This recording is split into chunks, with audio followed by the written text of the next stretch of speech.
안녕하세요. 결혼한 지 4년 된 30대 여성입니다. 뻔뻔한 시어머니와 동서 때문에 이렇게 사연을 보내게 되었네요. 직장인인 남편과 살고 있는 저는 영상회사를 운영하고 있어요.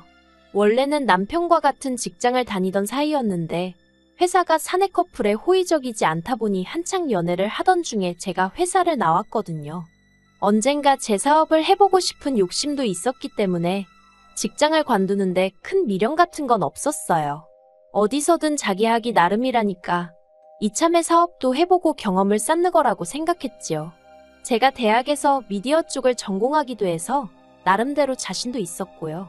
그래서 힘든 시기도 있긴 했지만 1년 만에 흑자 전환하고 지금은 월 매출 7, 8천은 거뜬히 나옵니다. 직원 수가 4명이라서 월세 내고 어쩌고 해도 제가 한 달에 1,000만 원 플러스 알파로 가져오고 있네요. 반면에 남편은 연애 때부터 지금까지 같은 회사를 다니고 있어요. 남의 일을 폄하하고 싶지는 않지만 9시까지 출근해서 5시면 퇴근하는 부서라 체력적인 면에서는 저보다 편할 거예요. 본인도 그렇게 생각하는 눈치고요. 하지만 제가 이렇게 사연을 쓰게 된 결정적인 이유는 남편 때문이 아닌 시댁 식구들 때문입니다. 아버님은 공직에 계시다 은퇴를 하셨고 어머님은 평생을 전업주부로 사셨어요.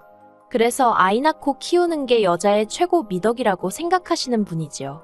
그래서 처음 제가 결혼 허락을 받기 위해 인사를 드리러 갔을 때 제가 사업을 한다는 소리를 듣고 꽤나 불편한 기색을 내비추셨습니다. 하지만 나중에 식을 올리고 난 이후로는 누구보다 저를 자주 불러내셔서 이거 해달라 저거 해달라 요구가 많으신 분이셨지요. 그리고 시동생은 솔직히 제 주변에 시동생 같은 사람은 없었어요. 자기 미래에 대한 계획도 생각도 없어 보였거든요. 그래도 집신도 짝이 있다더니 시동생도 장가를 가긴 가대요. 시동생과 결혼한 동서도 겪어보니 시동생과 별반 다르지 않게 어처구니가 없는 여자였지만요. 아무튼 시동생은 어머님을 닮은 건지 인내심도 없고 끈기도 없어 한 직장에 진득하니 붙어있질 못하더라고요. 그런 와중에 씀씀이는 또 어지간히 컸고요. 그래서 제가 남편과 결혼하고 난 이후로 어머님과 마찬가지로 저에게 이것저것 해달라고 바라는 게 참으로 많대요. 그리고 부끄러운 말이지만 저는 어머님이나 시동생의 행동이 철딱서니가 없고 잘못된 것을 알았으면서도 처음엔 좋은 며느리, 착한 형수 소리가 듣고 싶어서 그런 부탁을 제대로 거절하지 못했어요. 그러나 날이 갈수록 두 사람의 요구는 지나쳐만 갔고 도무지 안 되겠다 싶어서 언젠가부턴 제가 전화를 피한다던가 고의적으로 거리를 두기 시작했지요. 그러다 결혼한 지 2년이 좀 넘었을 때였습니다. 건강검진차 들린 병원에서 아무래도 자궁 쪽에 문제가 있는 것 같다는 소견을 듣게 되었고 찝찝한 마음에 여러 가지 검사를 받게 되었는데 난임이라는 청천벽력과도 같은 소식이었지요. 그 소리를 듣고는 정말 다리가 후들거리고 하늘이 무너지는 기분이었어요. 결국 며칠 동안 누구한테 말도 못하고 끙끙 앓다가 남편에게 눈물을 흘리며 고백했습니다. 그런데 남편이 보여준 반응은 뜻밖이었어요. 솔직히 남편이 이혼하자고 하면 이혼해줘야지 그런 극단적인 생각까지 하고 있었는데 남편은 아이가 없으면 어떻냐고 우리 둘이 행복하게 잘 살면 되는 거 아니냐고 하대요. 남편의 따뜻한 말이 얼마나 큰 위로가 되었는지 몰라요. 하지만 시부모님은 남편과는 영 다른 반응을 보이셨습니다. 특히 어머님께서는 제가 마치 애도 못 갖는 몸으로 남편과 시댁 식구들을 속이고 시집을 왔다는 식으로 절 매도하셨어요. 난임과 불임은 다르다고 몇 번을 설명해드려도 전혀 들으려 하지 않으셨고요. 어찌나 어머님께 시달렸는지 오죽하면 어떻게든 보란듯이 애를 가져야겠다는 생각이 다 들대요. 그래서 남편에게 난임병원에 가자고 했습니다. 인공수정이든 시험관이든 한번 해보자고요. 그런데 남편은 자연적으로 생기면 모를까 인위적으로 아이를 만들고 싶지는 않다는 말도 안 되는 소리를 해대며 병원에 가기를 거부했어요. 결국 남편과 한 달 가까이 난임병원에 가보는 것으로 실랑이를 하다가 이혼 아내만의 소리까지 나오며 싸우게 되었습니다. 이혼 이야기를 먼저 꺼낸 건 다름 아닌 바로 저였어요. 어머님의 말도 안 되는 비난과 구박에서 저를 제대로 지켜주지도 못하면서 남편의 비협조적인 태도에 치사하단 생각이 들었거든요. 그런데 이혼 소리가 나오고 나니까 그제서야 남편이 아주 죽상을 하고 병원에 가겠다 하대요. 그런데 병원에서 어처구니 없는 사실을 알게 되었습니다. 저는 그나마 난임이었지만 남편이 아예 불임이더라고요. 그리고 더 황당했던 건 남편은 어느 정도 자기 상황을 알고 있던 눈치였다는 거예요. 무슨 일 때문이었는지는 끝끝내 말해주지 않았기에 확실히는 모르지만 모종의 이유로 저와 결혼 전 비뇨기과에서 이런저런 검사를 받게 되었는데 그때 불임이란 얘기를 들었답니다. 그런데 저랑 연애를 하면서 보니까 제가 애를 그다지 좋아하는 것 같지도 않고 그래서 결혼하고 어느 정도 타이밍을 보다가 솔직히 털어놓을 참이었다나요. 그러면 제가 이해해줄 줄 알았다면서요. 저는 남편의 변명 같지도 않은 말에 정말 크게 화를 냈어요. 하지만 남편은 어차피 저도 아이를 갖기 힘든데 뭐가 그렇게 서운하고 화가 날 일이냐며 오히려 저를 속 좁은 사람 취급을 하더라고요. 왜 드라마나 영화에서 인물들이 황당하면 입을 떡 벌리잖아요. 제 표정이 딱 그랬을 거예요. 남편의 태도가 어찌나 뻔뻔한지 할 말을 다 잃었다니까요. 그리고 한편 이혼도 이혼이지만 한시라도 빨리 시댁에 남편의 불임 소식을 알리고 싶은 마음이었습니다. 그간 저한테 돈 몇 푼 번다고 유세 떨고 다닐 때부터 알아봤다는 둥, 심보가 고약하니 그렇게 된 거라는 둥, 정말 말도 안 되는 소리로 제 속을 후벼 파셨거든요. 그래서 까놓고 말해서 어머님이 이 소식을 듣곤 어떤 표정을 지으실지, 무슨 말씀을 하실지 궁금해 미칠 지경이었네요. 그렇게 돌아온 주말에 저는 남편과 함께 시댁으로 향했습니다. 달리는 차 안에서 남편이 저더러 이렇게까지 해야겠냐며 한숨을 푹푹 쉬어댔는데 제 알바는 아니었지요. 100번 양보해서 남편이 제 난임 사실을 시부모님께 말하지 않았다면 저도 고마운 마음에 남편의 불임 소식을 굳이 알리진 않았을 거예요. 하지만 제가 먼저 남편에게 시댁에는 천천히 알리면 안 되겠냐 했을 때 그래도 부모님을 어떻게 속이냐면서 그렇게는 안 된다고 했거든요. 저는 솔직히 어머님을 속인다기보다는 남편이 제가 마음의 준비를 할 수 있도록 배려를 해줬으면 하고 바란 것뿐이었는데요. 아무튼 이번엔 반대 상황이었는데 저도 워낙 어머님께 모질게 당해서인지 달리 남편을 배려해주고 싶지는 않았습니다. 솔직히 남편에게 정도 많이 떨어진 상황이었고요. 시댁까지는 차로 30분쯤 걸려서 도착했어요. 어머님께서는 평소처럼 아들인 저희 남편만 챙기시고 저는 본체만체 하시대요. 반기는 사람도 없는데 못하러 왔냐는 식이셨지요. 저는 그런 어머님 앞에 조용히 남편의 검사 결과지를 내밀었습니다. 어머님이 이게 뭐냐며 돋보기를 쓰시고 한참을 들여다보시더니 곧이어 이게 사실이냐며 저를 다그치시대요. 제 것이 아니고 남편 것인데도 저에게 불쾌한 기색을 보이시니 황당하고 어이가 없어서 실소가 다 나올 뻔했어요. 그리고 그런 저를 남편은 원망 섞인 눈으로 잠깐 바라보더니 어머님더러 자기가 불임이라고 순순히 이야기하더라고요. 어머님은 망연자실한 얼굴로 엉엉 우셨습니다. 그런데 저도 어머님께 맺힌 게 꽤나 있었기 때문인지 그런 어머님을 보고도 죄송하거나 안 됐다는 생각보다는 솔직히 고소하대요. 저도 저희 집에선 귀한 딸인데 난임이란 이유로 그렇게 박대를 하셨으니 이제 어머님 아들 차례라는 생각도 들었고요. 남편의 불임 사실이 밝혀진 이후로 저희의 관계는 솔직히 예전 같지 않아졌어요. 그간 서로에게 했던 안 좋은 말들이 화살이 되어 돌아왔기 때문이지요. 그래도 남편도 저도 더 이상 이혼 소리를 입에 올리진 않았습니다. 두 사람 간에 어떤 사랑이 남아있었다기보다는 서로 양쪽 부모님께 더 이상의 불효는 하지 말자는 쪽으로 의견을 모았거든요. 그래서 그냥 안 좋은 감정은 한 곳에 묻어두고 서로를 힘들게 하지 않는 선에서 같이 살게 되었네요. 한편 그런 와중에 시동생이 띠동갑인 어린 여자랑 결혼을 했어요.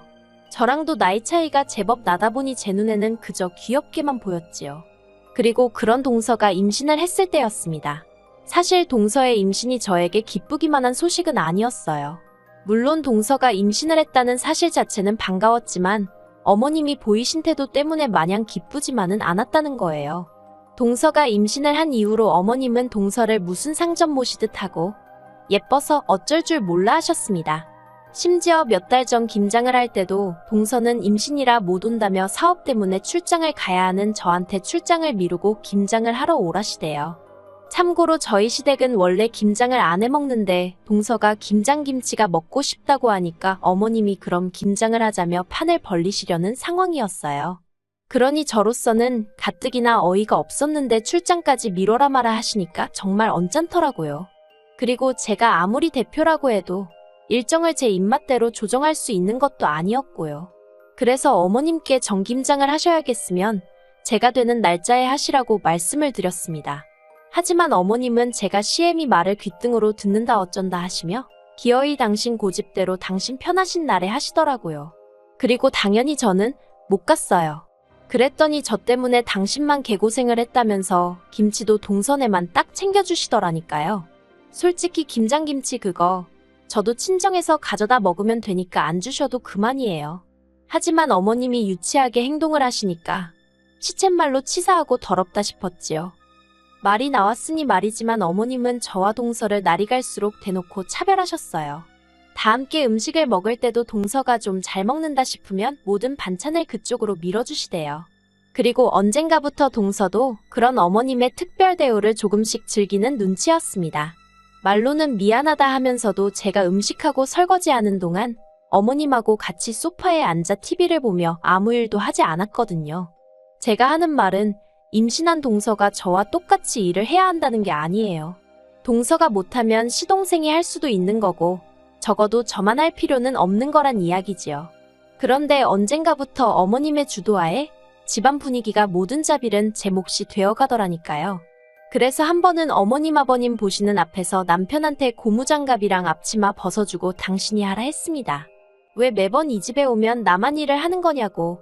아주 어머님이고 아버님이고 시동생이고 동서고 전부 다 들으라고 소리를 지르면서요.